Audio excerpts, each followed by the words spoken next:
Hey everybody, how's it going? My name is Jimmy. Thank you so much for joining me today for yet another photography related video. And before we begin, a very important question. Pop quiz. Am I wearing pants at the moment? Leave your answer comment down below.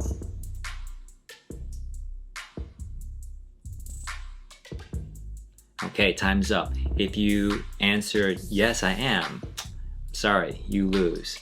I am not wearing pants at the moment. So if you answered no, you win points. If you did not get that correct, better luck next time. Okay, today's question comes from my friend Bourbon Sketcher, who says, I bought a mint condition XT2. Hey, welcome to the club, and love it. The only problem is I don't think I'm getting the most from it in terms of software to view the image files produced. Do you have any recommendations for good software to use for viewing the JPEGs from the XT2? And what will maintain the in-camera colors chosen, the recipes? I do mainly shoot in RAW, but I know the recipes are not cooked into RAW files. What do I use to take advantage and view what the Fujifilm is famous for? The film simulations and the RAW files, how it looks, right? Yes, the RAW files are not processed. RAW files are not supposed to be beautiful. They can be. They're meant to be processed. So you have to look at RAW files on some sort of platform where it's true to life. Kind of like a sound engineer that makes music for a living. It might sound good on your headphones, but the moment you put your file in someone's car, it might sound like utter crap because the system is different and you edited it wrong based on what your headphones were working like, right? So if your camera is great and you put it on a computer that's slow, then editing is not going to be pleasurable. It's a drag. And if the monitor is outdated and not detailed and too saturated one way or the other, well, you're not editing the true thing. You're editing based on what the best your computer can do. And that's not a bad thing, right? I never had the best of anything. I just worked with what you got. And knowing that your computer's a little not the best in terms of color calibration, you may have to make up for that, or maybe just continue editing like that and learning until you get a new computer. That is if your computer is outdated. I use a MacBook Pro. This is an M2, so it's a pretty recent computer, and I bought it not used, but a return, because even this was very, very expensive. But I like it, because despite its cost, it's an investment for me. I'm always editing video and photo, and I want it to be quick when I sort through files, right? See what to edit and what not to edit is just as important, which I'll talk about in a different video. Also, exporting photos should be a joy. Your computer should not break down every time you want to export a few dozen photos. I've never had an issue on this computer, but my other computer, even my old MacBook Pro, which was like almost 10 years old, I never second guessed the way my monitor looked. So I recommend Apple Mac products if you have the savings for it, or if you already have one, great. But for those of you out there wondering what computer should I get to edit my photos, the monitors on MacBook Pros I've never had an issue with. Now PCs, are they just as good? Sure, people edit on PCs all the time. The technology is just amazing these days. So if you get a new PC notebook with a nice monitor, check out the reviews. Some computers are more geared towards editing and color receptiveness and reliability in terms of like consistency between different platforms. From here to PCs, you want it to be consistent. You don't want to be editing something that's off and then being surprised about it later. What else can you get if you have the money for it? Is a third-party external monitor. You can get one from Costco or Amazon, look up reviews, see what people say. This monitor is great for video editing, or it's just good enough to watch Netflix while you sit out on your computer and and eat potato chips.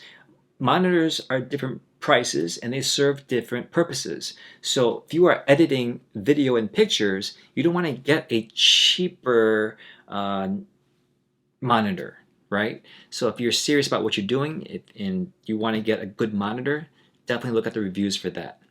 I would say hardware is very important, more than software in this case with the question you're asking. So I don't know what you're using, but let's assume you do have a nice MacBook Pro and it's fast and it's true to life. Well, let's talk about the programs now. And I'll go through my history with programs. I tried to use Photoshop years ago. I was so overwhelmed. I felt like it just sat on my computer and just looked at me and always was saying, how come you don't know how to use me yet? Everyone else seems to know how to use Photoshop, and it got to me, so I gave up. I went back to it, gave up, took courses, gave it up, and then finally learned about Camera Raw and Adobe Bridge. Adobe Bridge was kind of like a really bare bones version of like Preview on Mac, right? You can open up a card and see all your files at once and of all your pictures from that card. You can quickly sort through, you can organize them, you can rename them, you can append metadata, you can even edit through Camera Raw from Adobe Bridge and edit further in there, and then go into Photoshop if you wanted to.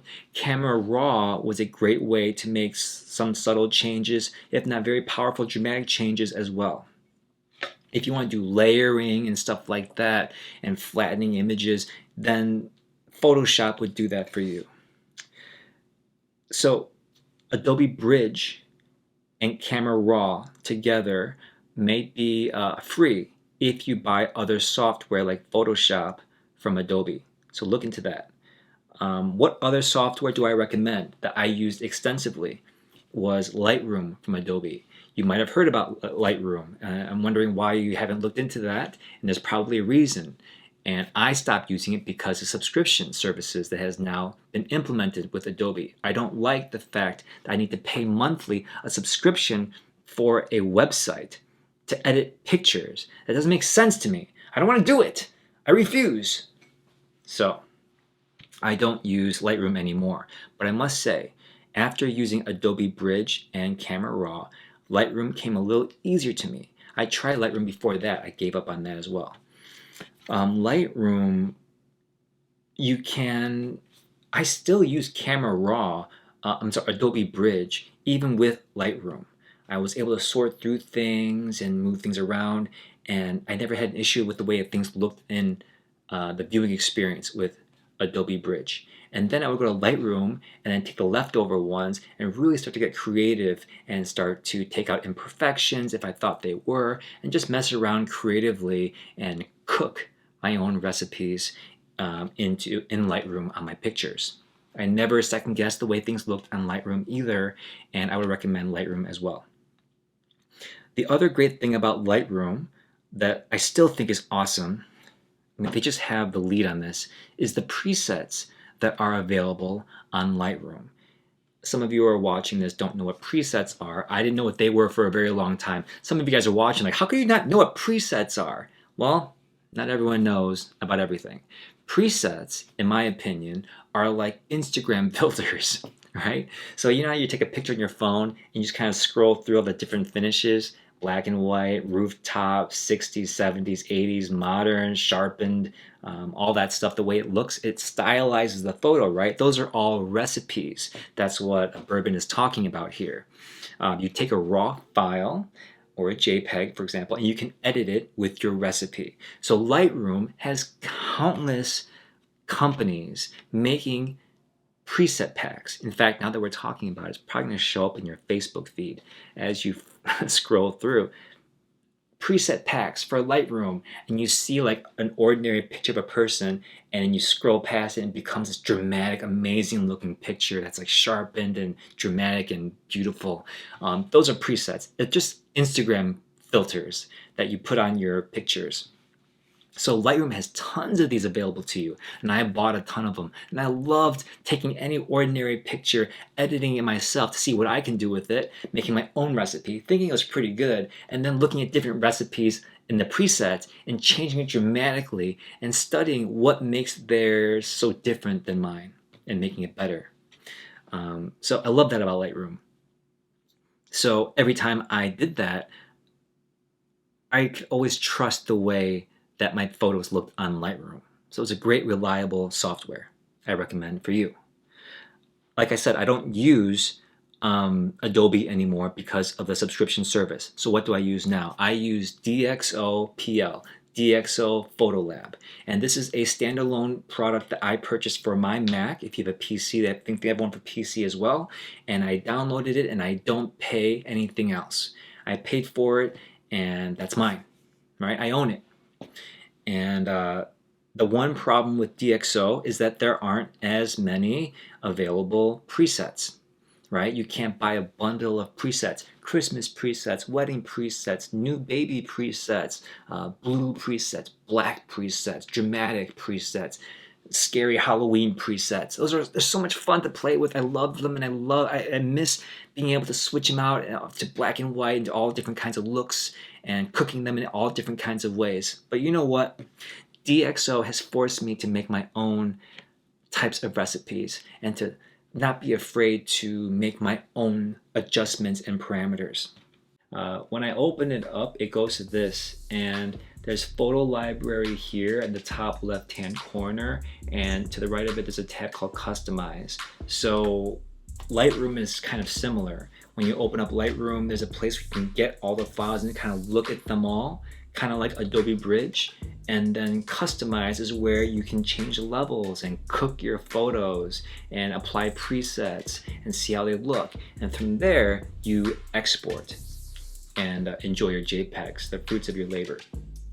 So on the left side here, we have the folders that my pictures may be in. And I will go to Dropbox here, and I can see that I have one folder here, and this is where I took all my photos that I exported to share with my friends. And I will go here and I can see more folders are showing up. Now I'll go to the HQ folder here, and this is where all the photos come through. Now these have already been edited to my taste, and I've used some presets that are available through DxO as well. And I plan on buying some more presets to try them out. Presets is a great way to use a jumping off point for editing your own photos. You don't have to commit to people's presets. Anyway, so as you can see, I can look through them here. I can kind of do this and kind of enlarge them. I can go one by one. I can delete them from this very state as well. And you can see to the right, you can see what camera I used. I used a 56mm f1.2 by Fuji. Let me see here. Just clicking on different ones. And I can even adjust it like this. Man, I love these photos. You can see here that I'm using the 1.4 35mm lens, and you can delete, adjust, move things around, and you can see all the metadata here, and even the histogram is right here as well. Now if you want to go and customize it, you press customize in the top left hand corner. The presets are here, and you can scan through this way and adjust them everywhere you want. The only issue you might be having is if you use any of these softwares, because they're always being upgraded to the newest thing, it may not be compatible with your computer. So be sure to check that. It's another good reason to get a decent computer, not just for its power, but for its compatibility to use these various softwares that you're looking to use. That's just the catch-22. You're here and then you're there, and you're finally here and this comes out. You can't catch them all, right? It's so, I totally respect that and understand. Capture One. I've seen people use Capture One out in the field professionally to the MacBook, and they take a picture and they can see with the clients in Capture One what it looks like. And I've never thought that, and they rate it to see which ones they like best, and it's best for the client shoots. And I think it's great because it's just the way it responds to your camera. If you're doing those type of shoots, then camera 1 might be the best for you. I see a lot of people using that. I don't see people using Lightroom in the field on jobs.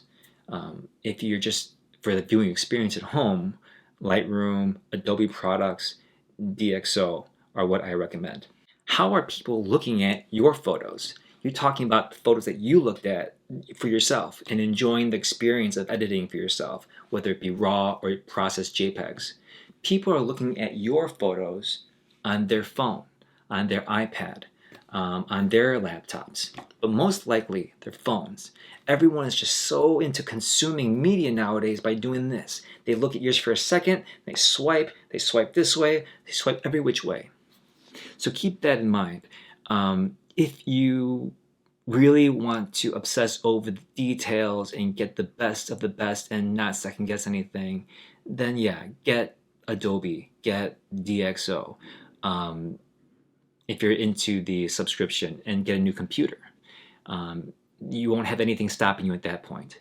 But if you have a decent setup and I feel like there's something lacking in your experience, but I have a feeling that there's always going to be something you can upgrade, right? So chances are, if your setup works and you're taking pictures and you're editing on your computer, it should be fine. But before I go, there are trials that you can use with the software that I've mentioned, especially with Adobe. Try it out. See if it's different for you. See if it even works on your computer. See if the experience of sorting through and playing with parameters and recipes works best in that way. That's probably the best way to do it. All right, thank you so much for watching. I hope this helps you. Let me know if it doesn't. I'll talk to you guys next time. Bye-bye.